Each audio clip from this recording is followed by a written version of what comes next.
ഏവർക്കും ക്രിസ്തുയേശുവിൽ എൻ്റെ സ്നേഹവന്ദനങ്ങൾ. ഈ വീഡിയോയിൽ നാം വിശ്വാസികൾ എന്ന രൂപത്തിൽ യേശുവിൻ്റെ പേക്കോലങ്ങൾ ആകണമോ എന്ന ചോദ്യമാണ് ഈ വീഡിയോയിലും ഇതിനോടനുബന്ധമായി വരാൻ പോകുന്ന ഏതാനും വീഡിയോകളിൽ ഉൾപ്പെടുത്തിയിരിക്കുന്ന ചിന്തകളുടെയും ആശങ്കകളുടെയും ഉള്ളടക്കമെന്ന് ആമുഖമായി സൂചിപ്പിച്ചുകൊണ്ട് സുപ്രധാനമായ വിഷയത്തിൻ്റെ പരിഗണനയിലേക്ക് നമുക്ക് എളിമയോടും യേശുവിൻ്റെ വെളിച്ചത്തിൽ ആശ്രയിച്ച് മാത്രം ചിന്തിക്കാം എന്ന ദൃഢനിശ്ചയത്തോടും മുൻപോട്ട് പോകാം. ആദ്യമായി നാം സുവിശേഷങ്ങൾ 4 ഇവ വായിക്കുമ്പോൾ നമ്മുടെ മനസ്സിൽ തട്ടേണ്ട, എന്നാൽ ഒരു പക്ഷേ ഭൂരിപക്ഷം ആളുകളുടെ മനസ്സിലും ഇന്ന് വരെയും തട്ടിയിട്ടില്ലാത്ത ഒരു വസ്തുത, മിയർ ഫാക്റ്റ്, അത് സൂചിപ്പിക്കേണ്ട ആവശ്യമുണ്ട്. യേശു വസിക്കുകയും പ്രവർത്തിക്കുകയും ചെയ്ത ആ സമൂഹത്തിൽ പല വിധത്തിലുള്ള ആളുകളുണ്ടായിരുന്നു എന്ന് നമുക്കറിയാം. അത് സ്വാഭാവികമാണ്. റോമൻ സാമ്രാജ്യത്തിൻ്റെ അധികാരത്തെ പ്രതിനിധാനം ചെയ്യുന്ന ഒരു കൂട്ടം ആളുകൾ, അവിടെ തലപ്പത്തായി റോമൻ പ്രോക്യൂറേറ്റർ, ആ കാലത്ത് യേശുവിൻ്റെ വിചാരണകാലത്ത് പൊന്തിയോസ് പീലാത്തോസ് ആയിരുന്നു എന്ന് നമുക്കറിയാം. അതുപോലെ തന്നെ രാഷ്ട്രീയമായി വളരെ ഊർജ്ജസ്വലതയോടുകൂടെ പ്രവർത്തിച്ചിരുന്ന ആളുകൾ, രാഷ്ട്രീയ എരിവുകാർ. ഇപ്പോൾ എരിവുകാരനായ ശിമോൻ എന്ന വ്യക്തി അങ്ങനെയുള്ളവരെ പ്രതിനിധീകരിക്കുന്നു. പിന്നെ ചുങ്കക്കാരും പാപികളും വേശ്യകളും ഉണ്ടായിരുന്നു. നല്ല ശബരിക്കാരൻ്റെ ഉപമയിൽ സൂചിപ്പിക്കുന്നത് പോലെ കൊള്ളക്കാരും കള്ളന്മാരും ഉണ്ടായിരുന്നു. അങ്ങനെ പല വിധത്തിലുള്ള ആളുകളുണ്ടായിരുന്നു. ഇവരിൽ ആരെക്കൊണ്ടും യേശുവിന് ഒരു പ്രയാസവും ഉണ്ടായില്ല. അല്ലെങ്കിൽ ഈ കൂട്ടത്തിൽപ്പെട്ട ആരും അവർ മുൻകൈ എടുത്ത് യേശുവിനെ ശല്യപ്പെടുത്തുവാനോ കൊന്നൊടുക്കുവാനോ ഉപരോധിക്കുവാനോ ശ്രമിച്ചില്ല എന്ന് നമുക്ക് വ്യക്തമായി അറിയാം. യേശുവിന് ആരെക്കൊണ്ടാണ് ശല്യമുണ്ടായത്? ആരാണ് യേശുവിൻ്റെ പരസ്യ ശുശ്രൂഷയുടെ ആരംഭം മുതൽ അവനെ ചെറുക്കുകയും വെറുക്കുകയും അവൻ്റെ ദൗത്യത്തെ വല്ല വിധേനയും നിഷ്ഫലമാക്കുവാനും അവനെ പൊതുവായി അപമാനിക്കുവാനും ഒക്കുമെങ്കിൽ കൊന്നുകളയുവാൻ ശ്രമിച്ചതാരാണ്? അന്നത്തെ വിശ്വാസികളാണ്. ഇത് മറന്നു പോകരുത്. അതുകൊണ്ടാണ് ഞാൻ ഈ ഒരു പരമ്പര ചിന്തകളുടെ, ഈ വിഷയത്തെ കേന്ദ്രീകരിച്ചിട്ടുള്ള ചിന്തകളുടെ ഒരു പരമ്പര നിങ്ങളുമായി പങ്കിടണം എന്ന് തീരുമാനിക്കാൻ ഇടയായത് എന്ന് പശ്ചാത്തലം സൂചിപ്പിക്കേണ്ടതിന് ഒന്ന് ഹ്രസ്വമായി പരാമർശിച്ചിട്ട് ഞാൻ ആ ഭാഗം വിടുകയാണ്. അപ്പോൾ നാം വിശ്വാസികളായതുകൊണ്ട് യേശുവിനെതിരെ ഏറ്റവും കൂടുതൽ അപരാധം ചെയ്യുവാൻ സാധ്യതയുണ്ട് എന്ന യാഥാർത്ഥ്യം തിരിച്ചറിയണം. അതിൻ്റെ മൂർച്ച കുറച്ചുകൂടെ ആക്കുന്നതിന് വേണ്ടിയാണ് യേശുവിൻ്റെ പരസ്യ ശുശ്രൂഷയിൽ അവൻ്റെ അനുയായിയായി, ശിഷ്യനായി ആദ്യം മുതൽ അവസാനം വരെ കൂടെ നടക്കുകയും അവസാനം 30 വെള്ളിക്കാശിന് വിറ്റ് മിടുക്കനായി സ്വത്ത് സമ്പാദിക്കുവാൻ തനിക്ക് കഴിവുണ്ട് എന്ന് തെളിയിച്ച യൂദാസ് ഇസ്കറിയോത്താവും ഈ മതമേഖലയിൽ തന്നെയാണ് സ്ഥിതി ചെയ്യുന്നത് എന്ന് മനസ്സിലാക്കുക.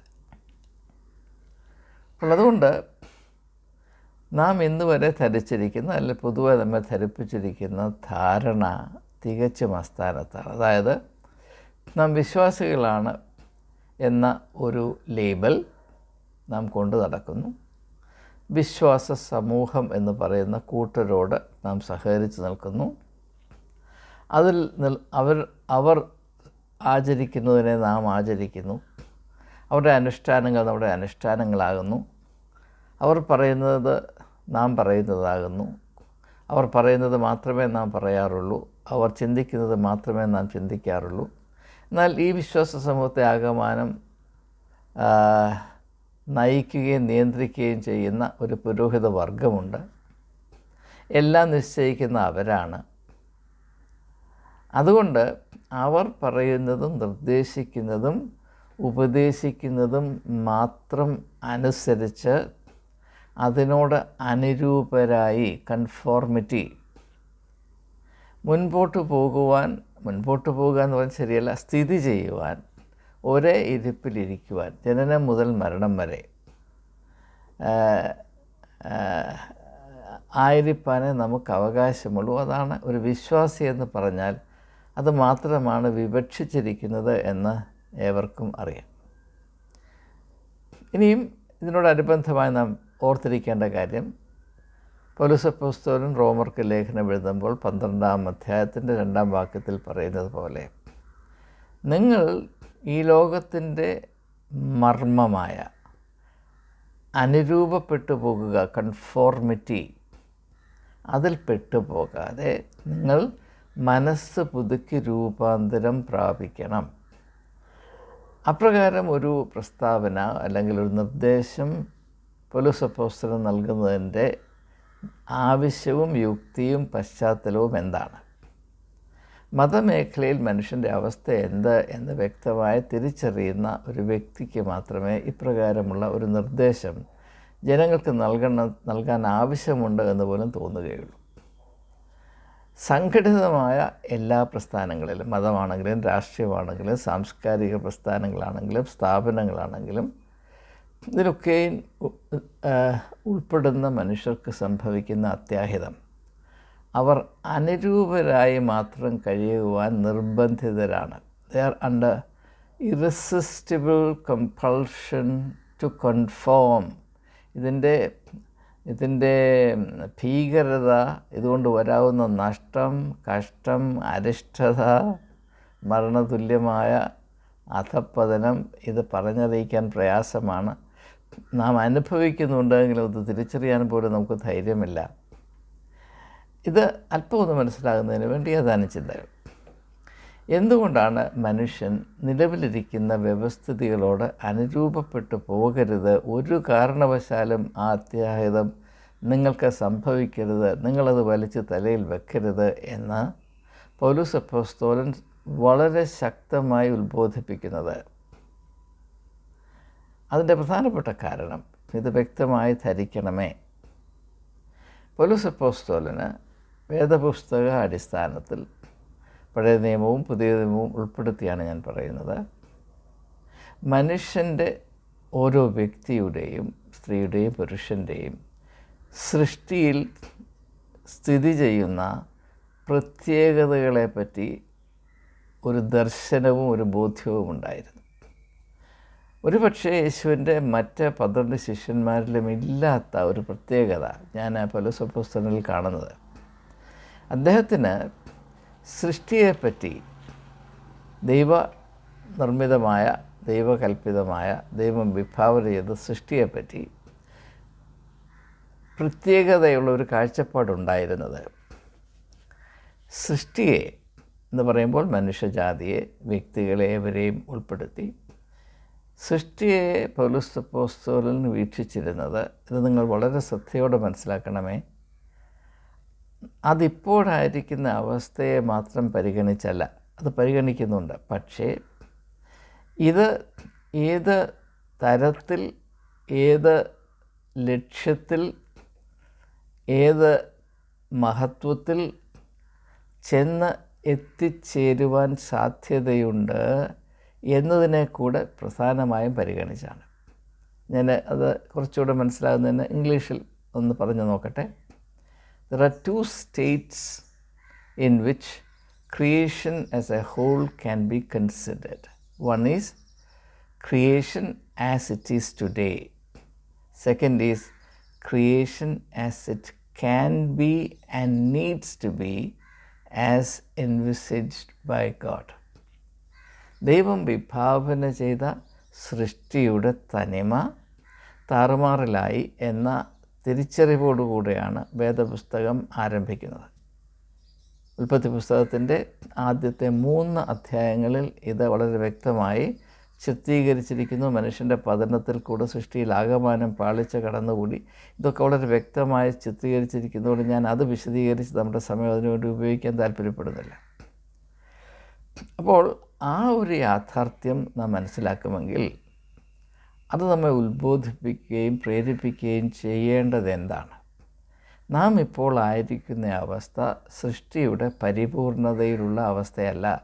എന്നാൽ സൃഷ്ടിക്ക്, അതിൽ ഉൾപ്പെട്ടിരിക്കുന്ന മനുഷ്യജാതിക്ക് ആ പരിപൂർണത, സൽഗുണപൂർണതയുള്ള അനുഗ്രഹിക്കപ്പെട്ട അവസ്ഥ പ്രാപിക്കുവാൻ ആവശ്യവും അവകാശവുമുണ്ട്. അതുകൊണ്ട് ഇപ്പോഴായിരിക്കുന്ന അവസ്ഥയിൽ നിന്ന് മുൻപോട്ട് പോകുവാൻ ദൈവം കൽപ്പിച്ചാക്കിയിരിക്കുന്ന ആ മഹനീയമായ ലക്ഷ്യത്തോട് അനുദിനം അടുത്തുകൊണ്ടേയിരിക്കുവാൻ നമുക്കൊരാവശ്യവും ഒരു കർത്തവ്യവുമുണ്ട്.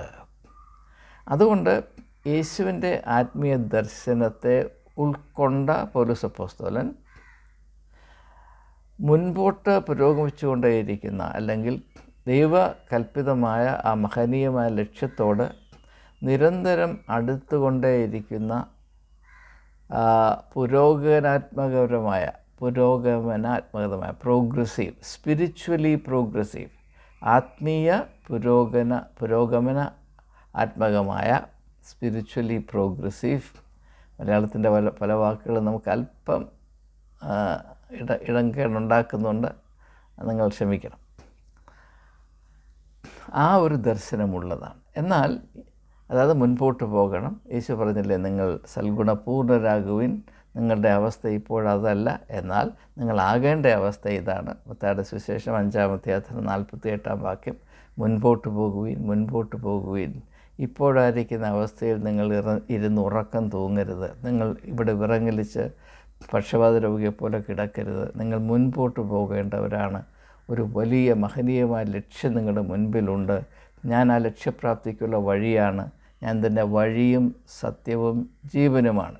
ഈ ജീവൻ എന്ന് പറയുന്ന ആശയം യേശു കാണുന്നത് ഈ ക്രിയാത്മകതയുടെയും സർഗാത്മകതയുടെയും വെളിച്ചത്തിലാണ്. ഒരേ അവസ്ഥയിൽ ഇരുന്ന് വിറങ്ങലിച്ചിരിക്കുന്നയാൾ, ജീവിക്കുന്നയാളല്ല, മരിച്ചവനാണ്. അതുകൊണ്ട് മതത്തിൻ്റെ മേഖലയിൽ വരുമ്പോൾ ആളുകൾ മരിച്ചവരുടെ അവസ്ഥയിലാണ്.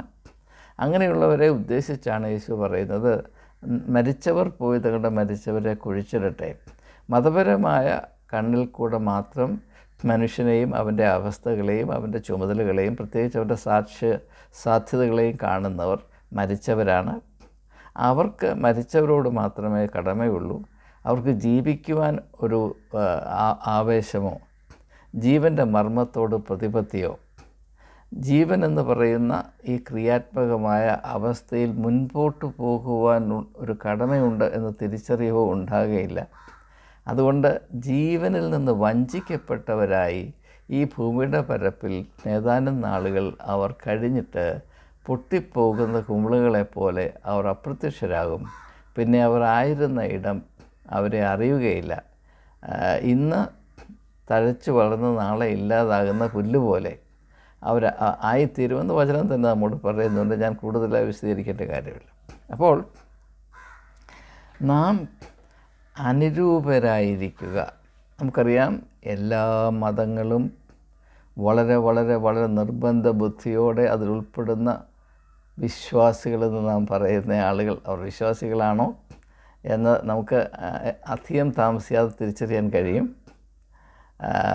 വിശ്വാസികൾ എന്ന മുദ്ര കുത്തപ്പെട്ടിരിക്കുന്ന ആളുകളോട് എപ്പോഴും ആവശ്യപ്പെട്ടുകൊണ്ടേയിരിക്കുന്നത്, അവരെ നിർബന്ധിച്ചു കൊണ്ടേയിരിക്കുന്നത്, അവർ നിലവിലിരിക്കുന്ന വ്യവസ്ഥിതിയോട് അനുരൂപരായി മാത്രം കഴിയുക. ഒരിക്കലും മനസ്സ് പുതുക്കി രൂപാന്തരപ്പെടരുത്. ഇപ്പോഴായിരിക്കുന്ന അവസ്ഥയിൽ നിന്ന് അല്പം പോലും മാറ്റം വരരുത്. കഴിഞ്ഞ കാലങ്ങളിൽ ജനം കണ്ടുപിടിച്ച ചില പ്രമാണങ്ങൾ, അനുഷ്ഠാനങ്ങൾ, ക്രിയകൾ, രീതികൾ, ഇത് അല്പം പോലും അതിൽ നിന്ന് ഇടത്തോട്ടോ വലത്തോട്ടോ നിങ്ങൾ നോക്കരുത്. നിങ്ങൾ 100% നിലവിലിരിക്കുന്ന വ്യവസ്ഥിതിയോട് അനുരൂപപ്പെട്ടു പോവുക. Conform blindly, mechanically, slavishly to the existing religious establishment with all its dictates and requirements. ഇതിനപ്പുറത്ത് അങ്ങനെ ഒരു അടിമയെപ്പോലെ ഈ നിർദ്ദേശങ്ങളെയും ഈ സങ്കല്പങ്ങളെയും അതിനർത്ഥമുണ്ടോ ഇല്ലയോ, യുക്തിക്ക് ചേരുന്നതാണോ അല്ലയോ, യേശു നമുക്ക് നൽകിയ ദർശനവുമായിട്ട് ഇതിന് പുലബന്ധമുണ്ടോ എന്ന് പോലും ഒരിക്കലും ചിന്തിക്കാൻ ധൈര്യപ്പെടാതെ, കൂട്ടാക്കാത്ത ആ ആത്മീയമായ ചുമതല 100% ഉപേക്ഷിച്ച് ഏതാണ്ട് ജീവിക്കുന്ന ശവം പോലെ, ഒഴുക്കിനൊത്ത്, ചത്ത മീനെ പോലെ ഒഴുക്കിനൊത്ത് നീന്തിപ്പോകുന്ന, അതിനെ നീന്തുക എന്ന് പറയരുത്, ഒഴുക്കിനൊത്ത് ഒഴുകിപ്പോകുന്ന ഒരവസ്ഥയിൽ കഴിയുന്നവനാണ് ഏറ്റവും നല്ല വിശ്വാസി എന്നാണ് ചെറുപ്പം മുതലേ നമ്മെ പറഞ്ഞും പരിശീലിപ്പിച്ചും വെച്ചിരിക്കുന്നത്. ഇതുകൊണ്ട് നമുക്ക് സംഭവിക്കുന്ന ഇടിവ്, നഷ്ടം, അപകടം മരണതുല്യമാണ് എന്നത് ഈ വൈകിയ വേളയിലെങ്കിലും ജനം തിരിച്ചറിയുക.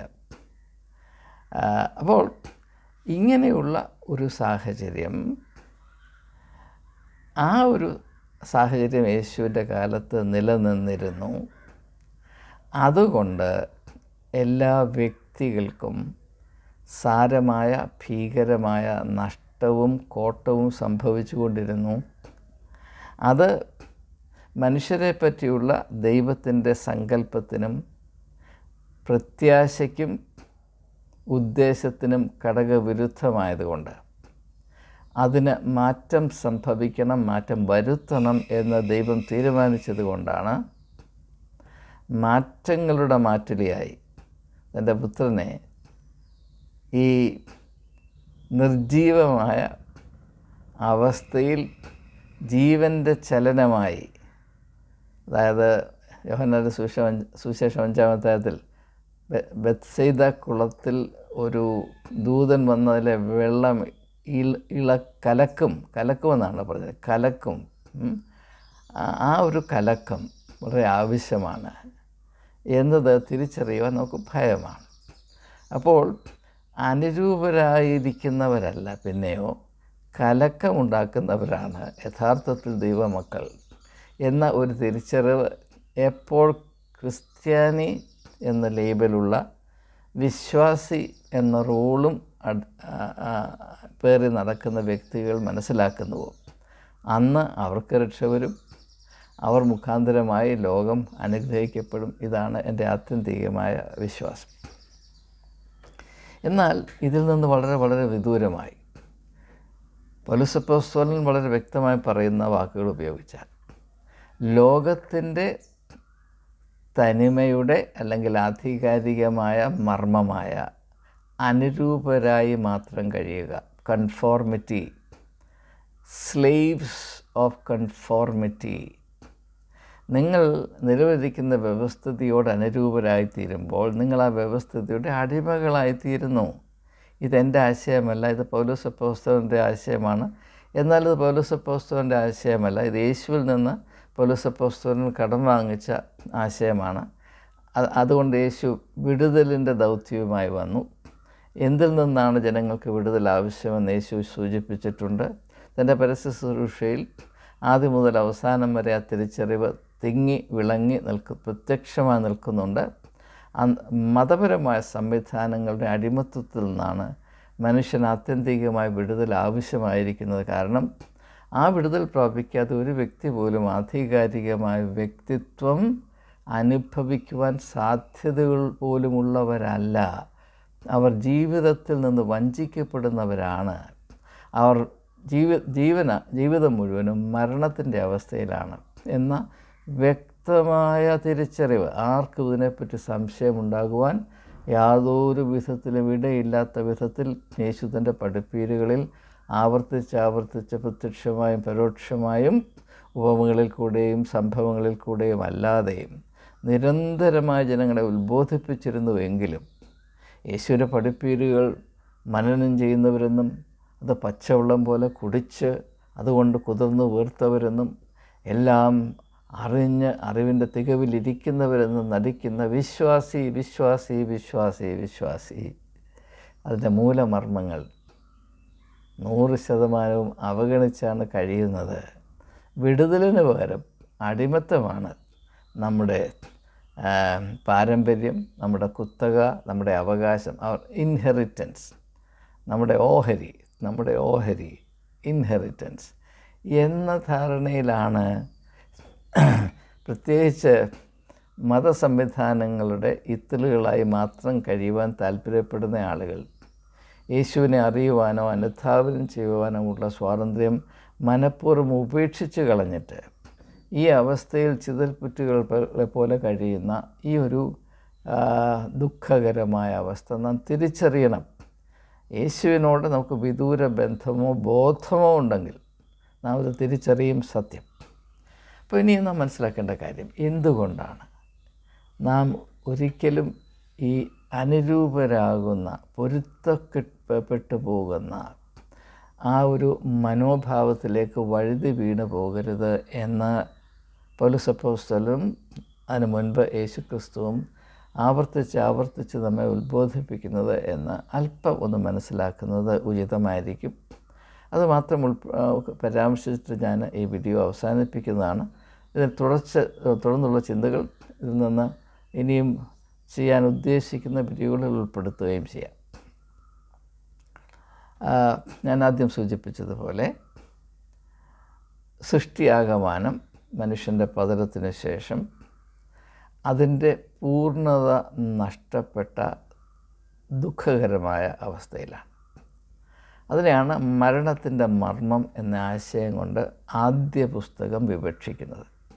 നീ ഈ വൃക്ഷത്തിൻ്റെ ഫലം കഴിക്കരുത്, അത് തിന്നുന്ന നാൾ നീ മരിക്കും എന്ന് പറഞ്ഞാൽ നിൻ്റെ അവസ്ഥയുടെ അടിസ്ഥാനം, the very foundation of your existence will shift.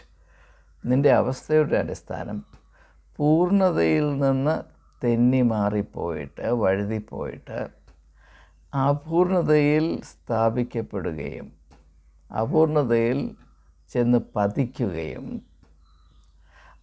ഇനി മുതൽ അല്ലെങ്കിൽ ആ നിമിഷം മുതൽ നിൻ്റെ അവസ്ഥയെ നിയന്ത്രിക്കുന്നത് പൂർണ്ണതയല്ല അപൂർണതയാണ് എന്ന ഒരു യാഥാർത്ഥ്യം.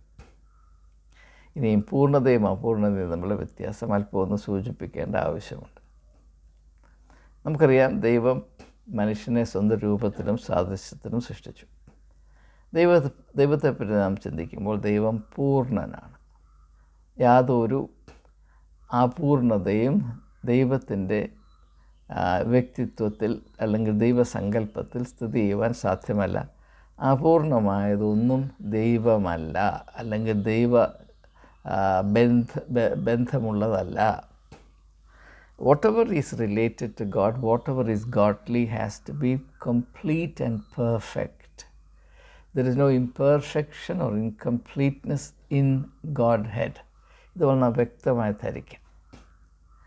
ആ ഒരു അവസ്ഥയിൽ മാത്രമേ സ്വാതന്ത്ര്യം എന്ന് പറയുന്ന ആശയം അർത്ഥവത്താകുകയുള്ളൂ.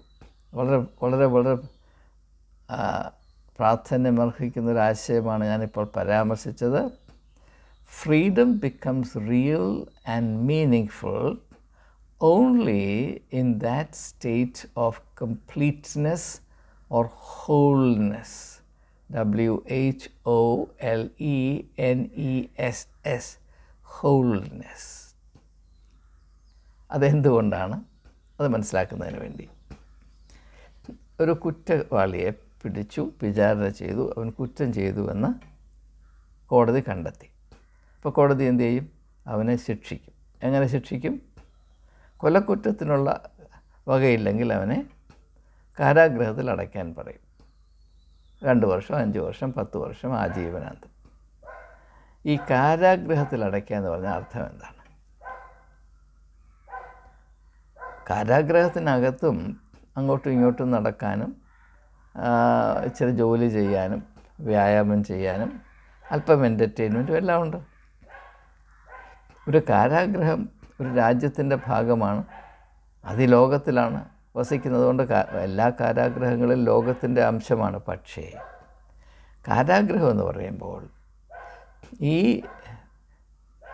ഒരു രാജ്യത്തിൻ്റെ, ഈ ലോകത്തിൻ്റെ ഒരു ചെറിയ അംശം മാത്രമാണ്.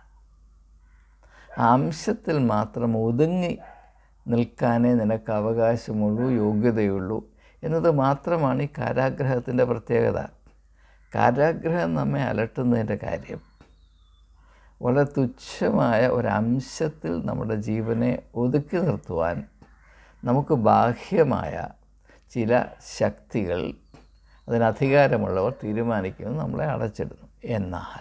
എന്നാൽ പ്രത്യേകമായി ശ്രദ്ധിക്കുക, നമ്മൾ തന്നെ നമ്മുടെ തന്നെ തീരുമാനത്തിൽ അപ്രകാരം നമ്മുടെ ജീവിതത്തെ പരിമിതപ്പെടുത്തിയാലോ?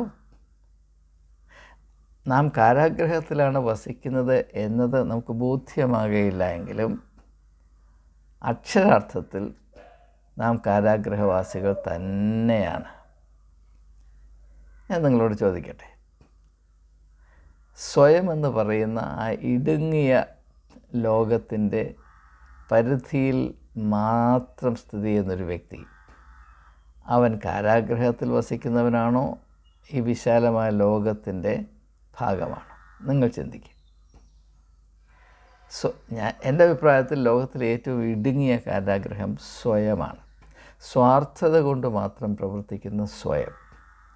അതിൽ തങ്ങളെ തന്നെ അടച്ചിട്ട് എല്ലാ വാതിലുകളും സീൽ ചെയ്ത് ഭദ്രതയോടുകൂടെ സുഭദ്രമായി ജീവിക്കുന്നുവെന്ന ധാരണയിൽ വസിക്കുന്ന മിടുക്കന്മാർ, അവർ കാരാഗ്രഹവാസികളാണ് എന്ന യാഥാർത്ഥ്യം അവർ തിരിച്ചറിയുന്നില്ല. കാരണം എന്താണ്? അവർ തിരഞ്ഞെടുത്ത ഈ ഇടുങ്ങിയ ഇടത്തിനപ്പുറത്ത് വിശാലവും മനോഹരവും അതിഗാംഭീര്യമുള്ള സാധ്യതകൾ നിറഞ്ഞിരിക്കുന്നൊരു വലിയ ലോകം ദൈവം സൃഷ്ടിച്ച് കണ്ട് ഇത് നല്ലത് വളരെ നല്ലത് എന്ന് ബോധ്യപ്പെട്ട മനോഹരമായ സാധ്യതകൾ, മനോഹരമായ ലോകം, അത്ഭുതകരമായ സാധ്യതകൾ നിറഞ്ഞിരിക്കുന്നൊരു ലോകമുണ്ട് എന്നത് അവർക്ക് അറിവില്ലാത്തത് കൊണ്ടും അതിനെപ്പറ്റി താല്പര്യമില്ലാത്തത് കൊണ്ടുമാണ്. എന്തുകൊണ്ടാണ് താല്പര്യമില്ലാത്തത്? ഇനി അത് പ്രത്യേകമായി മനസ്സിലാക്കണം.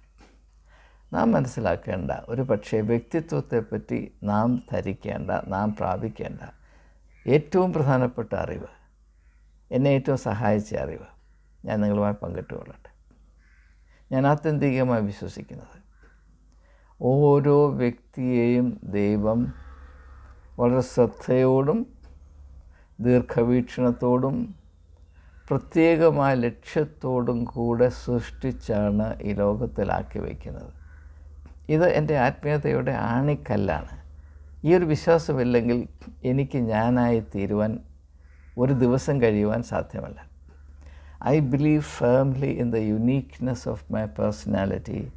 I also believe passionately that it is God's gift and generosity to me. I also believe that therefore it's my duty to honor, respect, value and cherish as well as enhance the uniqueness of my being and my personality. അത് കഴിഞ്ഞുള്ള വിനയം മതി എനിക്ക്. ആരുടെയും ചവിട്ടുകൊറ്റ doormat ആയിരിക്കാൻ അല്ല ദൈവം എന്നെ സൃഷ്ടിച്ചതെന്ന് എനിക്ക് നല്ല ബോധ്യമുണ്ട്.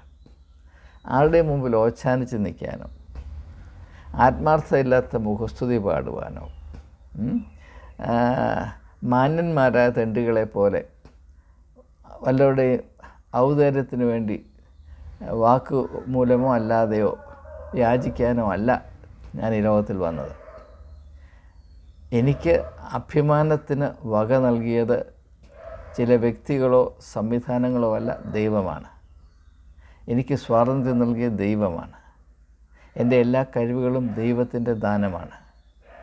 എൻ്റെ വ്യക്തിത്വത്തിൻ്റെ പ്രത്യേകത ദൈവം വളരെ ശ്രദ്ധിച്ച് പ്രത്യേകമായ ഉദ്ദേശത്തോടുകൂടെ വാർത്തെടുത്തതാണ്. എൻ്റെ വ്യക്തിത്വത്തിൻ്റെ പ്രത്യേകതയിൽ ഞാൻ ദൈവത്തിൻ്റെ കരസ്പർശം അനുഭവിക്കുന്നു. I experienced the touch of the divine hand in the uniqueness of my personality. ഇത് പറയാൻ എനിക്ക് യാതൊരു മടിയുമില്ല. അതുകൊണ്ട് തന്നെ എല്ലാവരും പറയുന്നത് പോലെ, എല്ലാവരും ഓടുന്ന വഴിയിൽ, എല്ലാവരും ചാടുന്നത് പോലെ, എല്ലാവരും പാടുന്നത് പോലെ, എല്ലാവരും കുഴലൂതുന്നത് പോലെ മാത്രമേ ഞാൻ ചെയ്യാവൂ എന്ന് പറഞ്ഞാൽ അത് സ്വീകരിപ്പാൻ എനിക്ക് മനസ്സില്ല എന്ന് പറയേണ്ടി വരും. കാരണം എനിക്ക് മനസ്സില്ല എന്നതല്ല, എനിക്കതിന് അനുവാദമില്ല. കാരണം ഞാൻ മറ്റുള്ളവരെ പോലെ എല്ലാവരുടെയും കാർബൺ കോപ്പി, മറ്റുള്ള എല്ലാവരുടെയും കാർബൺ കോപ്പിയായിട്ട് ഞാൻ ആയിത്തീർന്നാൽ ഞാൻ എങ്ങനെ എനിക്ക് ദൈവം തന്ന ഈ പ്രത്യേകതയുള്ള വ്യക്തിത്വത്തോട് നീതി പാലിക്കുമെന്ന് നിങ്ങൾ മനസ്സിലാക്കുക.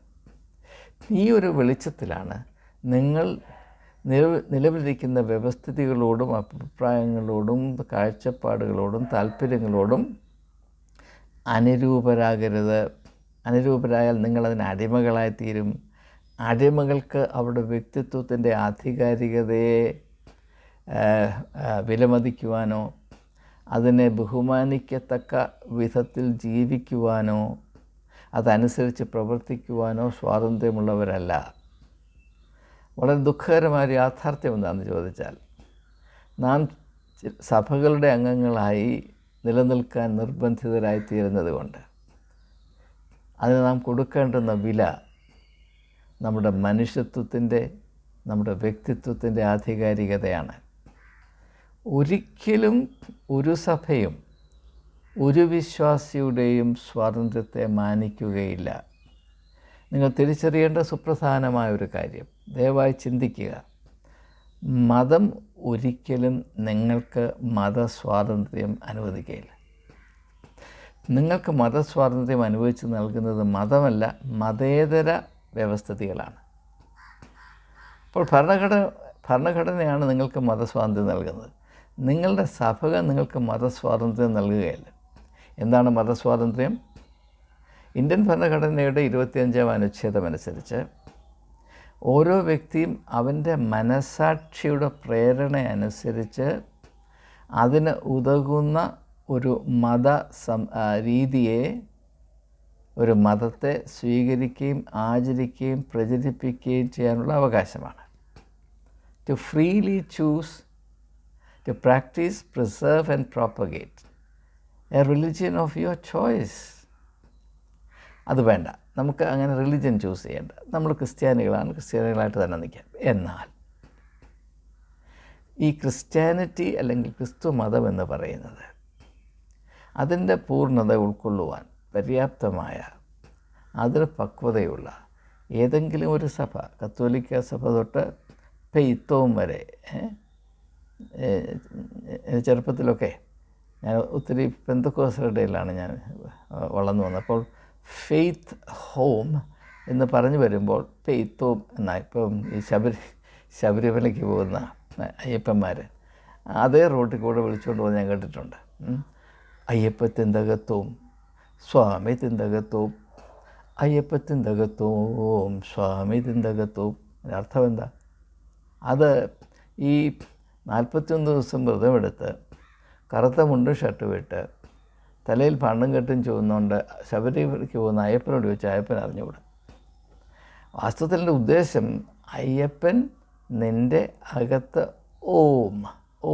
നമുക്കറിയാം, ഹിന്ദു ദർശനത്തിൽ വളരെയധികം ബഹുമാന പുരസ്സരം ഉപയോഗിക്കുന്ന ഒരു ശബ്ദമാണ് ഓം. ഞാനെവിടെയോ വായിച്ചത് എനിക്കിപ്പോഴും ഓർമ്മയുണ്ട്.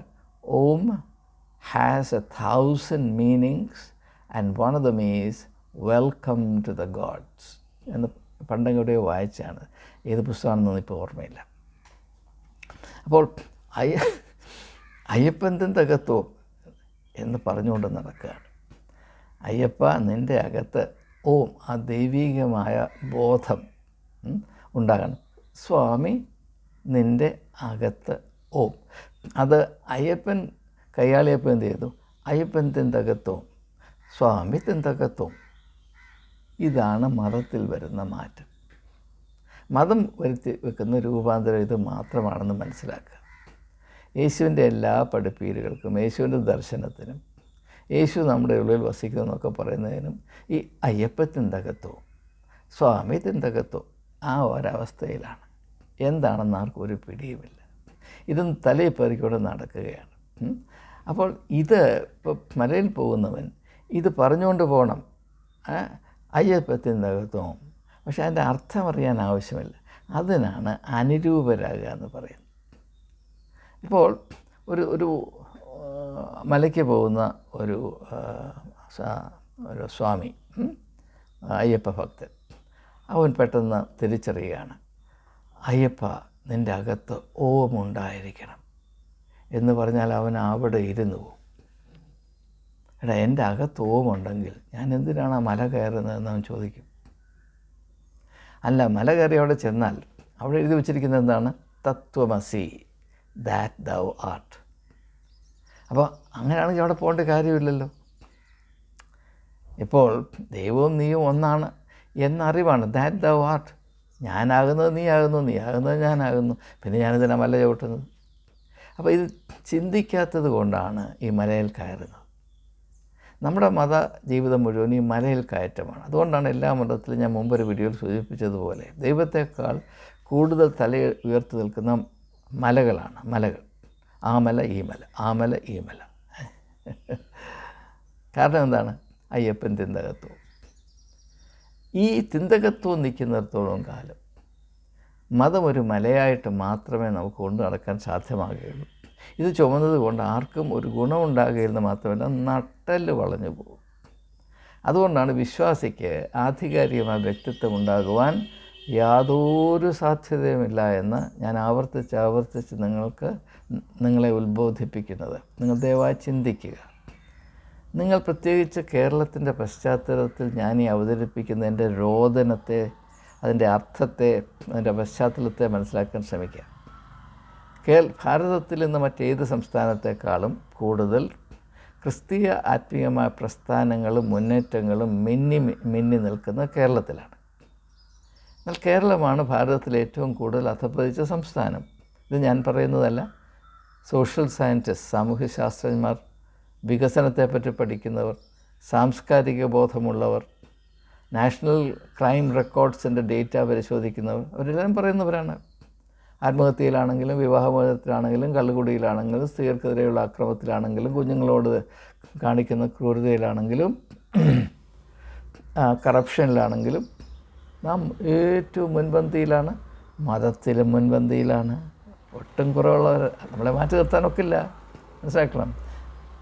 ഈ ഒരു വിരോധാഭാസത്തെ നാം തിരിച്ചറിയാത്തത് എന്തുകൊണ്ടാണ്?